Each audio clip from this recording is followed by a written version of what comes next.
రవ్వ వడియాలు. దాని మీద బాలిట్ మళ్ళీ మట్టి అంతా ఆ బండ మీద అయిపోయింది. పైన బాలిట్ లేచి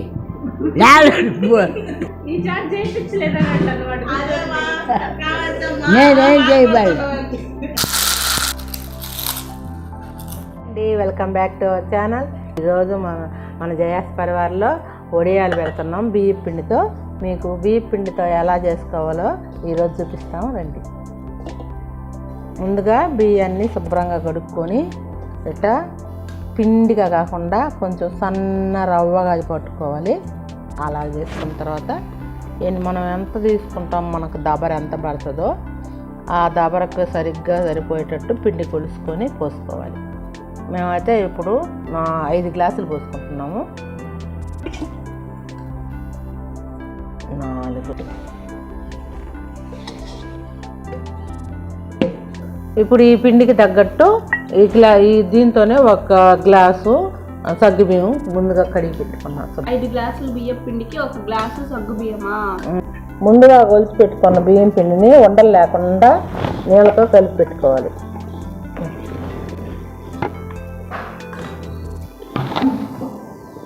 తర్వాత అప్పుడు సగ్గుబియ్యం కూడా పోసేస్తే అంతా ఉడికే లోపల సరిగ్గా. ఇప్పుడు వడియాల్లోకి ఈ అల్లం పచ్చిమిరపకాయ పేస్ట్ వేసుకోవాలి. మనం తీసుకున్న 5 గ్లాసుల పిండికి ఇంతవరకు సరిపోతాయి. మరీ మెత్తగా వేసుకోకూడదు, పేస్ట్ లాగా ఇట్లా పచ్చగా వేసుకోవాలి. వడియాలు పెట్టే దబ్బర మాడిపోకుండా ఇట్లాగా దబ్బరికి మట్టి పూసుకోవాలి.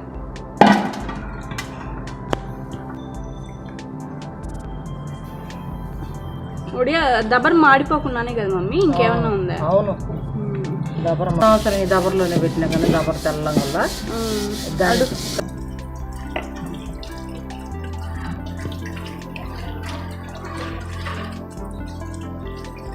బాగానే చేస్తున్నారా? బాగా నీట్గా చేస్తుంది. దాని మీద బాలిట్ మళ్ళీ మట్టి అంతా ఆ బండ మీద అయిపోయింది. పైన బాలిట్ లేచి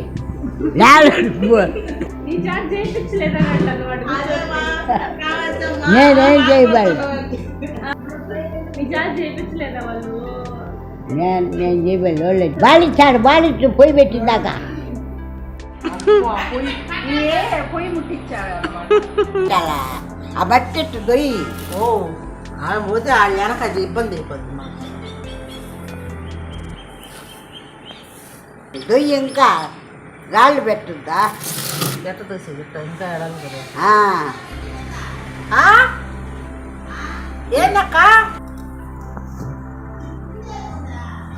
పిల్లి ఎరుగుందా?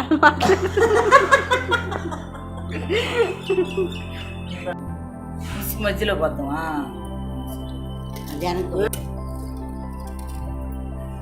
ఎందు మాట పెట్టావా? మట్టి వెనక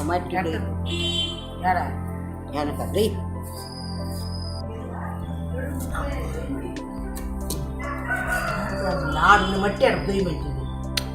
దోస్తే మంది కొంచెం ముందు జరిపోయి ఇంకా జరిపి ముందుకి.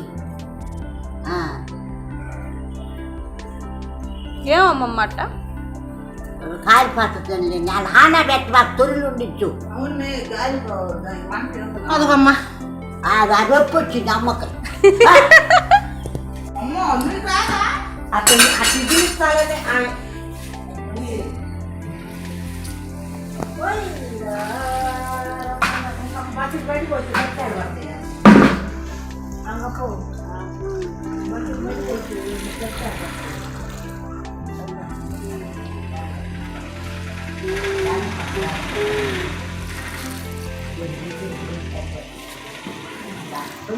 దీనికి నీళ్ళు పోయిపోతుంది, కిందకు వస్తుంది. పోసారు లేకుండా వీళ్ళు దాంట్లో మళ్ళీ లోపల మట్టి ఉంది. దిస్ వన్ ఈజ్ స్మాల్ మట్టి, దాని మీద ఇసుక పోసారు. పసుపు నీళ్ళు పసుపు నీళ్ళు చల్లే పొయ్యి పెట్టి పసుపు నీళ్ళు చల్లే పెట్టపల్లె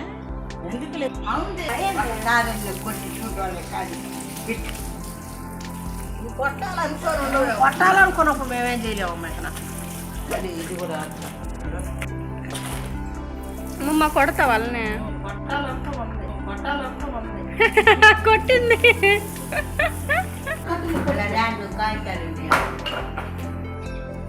ఎందుకు పోస్తున్నట్టు ఒకదానికి అంటుకోకుండా మా అమ్మమ్మ చెప్పినట్టు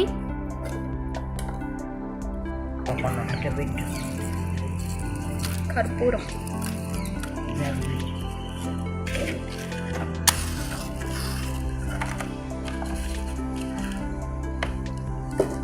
ఇది పెట్టు మంట ఇది వెళ్ళి పెట్టాడు తెచ్చినాయి కారిపోయాయి. ఆరలేదు.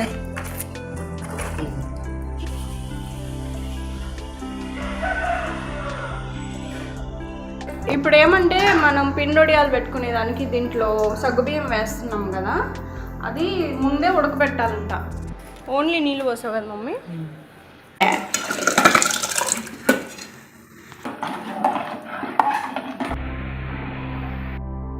కరిగేదానికి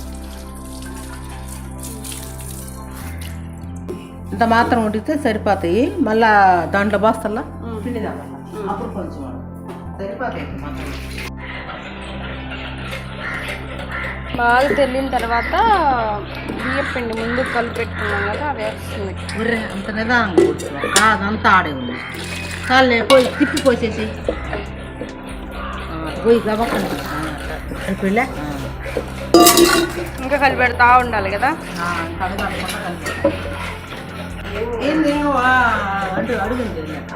లేదు పైన తేలుతున్నింది ఇంకా కలిసిపోయింది అసలు. సగ్గుబియ్యం పోయిపోయే ముందర ఉప్పు వేసుకోవాలి, అడుగు అంటకుండా సగ్గుబియ్యం సరిపోతుంది.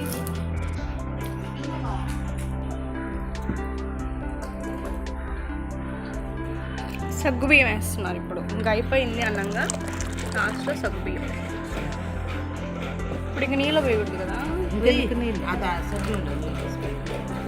సరిపోద్దా? జంతా ఎట్టుందంటే అత్తాకోళ్ళు పెత్తనం ఉన్నట్టుంది. అది చెప్తే ఇది చేసేది, నేను చెప్పింది నాకంటూ. లేదు అల్లం పేస్ట్ ఇది టీ. ఎందుకో అల్లం పచ్చిమిరపకాయ పేస్ట్ ఏంటది, జీలకర్ర నేను కలిపెడతా ఒకసారి కూడా లాస్ట్లో నేను చేసినట్టు అంతే. నేనే చేసింది. అల్లం పచ్చిమిరపకాయ పేస్ట్.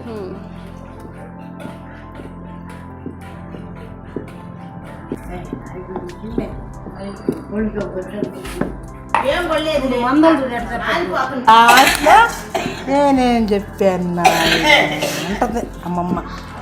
20 నిమిషాలు అయింది కదా మమ్మీ?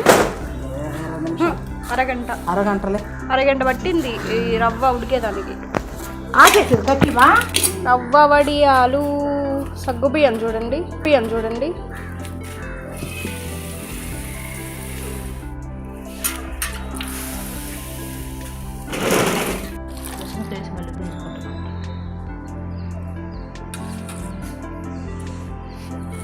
గుడ్డ నీళ్ళల్లో కడుక్కొని పిండి పెట్టు. పెద్దయ్యే పెట్టు.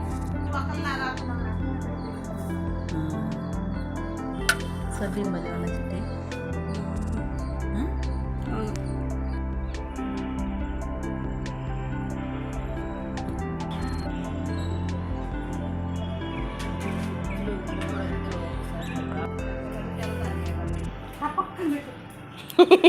పక్కన పెట్టాలి,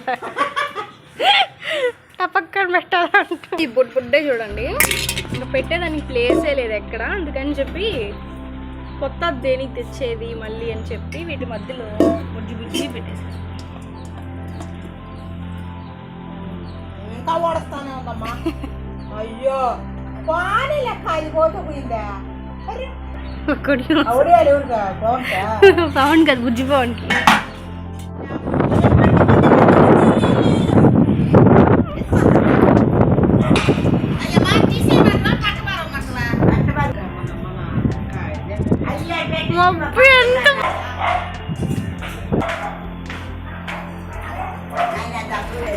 కాదు మమ్మీ, ఎప్పటికి ఎండాలి ఇంకా?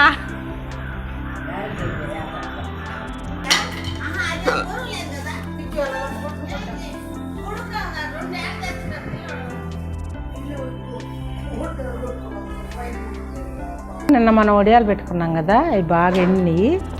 ఒక రోజుకి ఎండినవి ఇట్ట. ఇప్పుడు దీన్ని నీళ్ళు చల్లుకొని ఒలుచుకోవాలి. చూడండి, ఎండిపోయినప్పుడు ఇట్లా గుడ్డ మీదనే పట్టక్కంటాయి అన్నమాట. ఇదిగో గుడ్డ మీదనే ఇట్లా పట్టక్కన్నట్టు పెట్టుకోవాలి. మీకోసం ఒక ఉడి వేస్ట్గా ఇంచి చూపించాను. ఇలాగే 2 ఇంచు చూపించాను. ఇలా ఎండబెట్టుకున్న తర్వాత ఇటు తిప్పుకొని, ఇంక ఇది ఎండాల్సిన అవసరం లేదు కాబట్టి సపరేట్ చేసుకొని మళ్ళీ పెట్టుకోవాలి. నీళ్ళలో ముంచి తీసి అట్ట తీయకూడదు, అన్నీ ఉండైపోతాయి బజ్జిగా. ఇట్ట ఒక చాలాసేపు నానబెట్టలే, ఇట్ట కొంచెం నానబెట్టుకొని మొత్తం గుడ్డ మీద కూడా చల్లుకోకూడదు. ఇట్ట చల్లుకుంటా దాని మీద వేస్తా. అతుక్కు బాగా ఎండిపోయినాయి. మరి ఇదో మా మమ్మీ ఇందాక ఇంచింది కదా, అవి మాత్రం ఇలా వచ్చాయి. మా ఊళ్ళకి మాత్రం ఇలా వచ్చేసి మొత్తం ఏది లెక్క బాగా వచ్చాయి చూడు. ఇంచేస్తుంది పెనమ్మ. వాళ్ళకి చూపించేదానికి అలాగన్నా నేను. ఇట్లా మొత్తం తీసేసుకొని అక్కడ పెట్టేసుకోవాలన్నమాట. చూడండి, ఇవి అతుక్కో.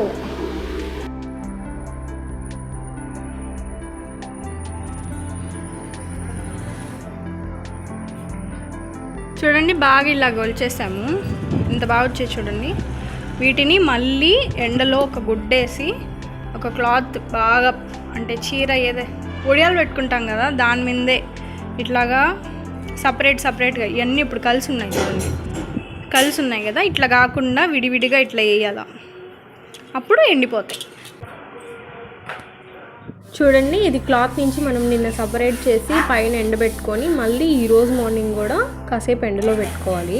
అంటే ఆఫ్టర్నూన్ బాగా ఎండ వస్తుంది కదా, అప్పుడు దాకా ఎండలో పెట్టుకోవాలి, అప్పుడే బాగా ఎండిపోతాయి. చూడండి, ఉడియాలు ఎంత బాగా ఎండిపోయినాయో. ఇలా పట్ట అంటా ఉంటే ఎండిపోయినట్టు సంవత్సరం రోజులైనా నిలబడుతుంది.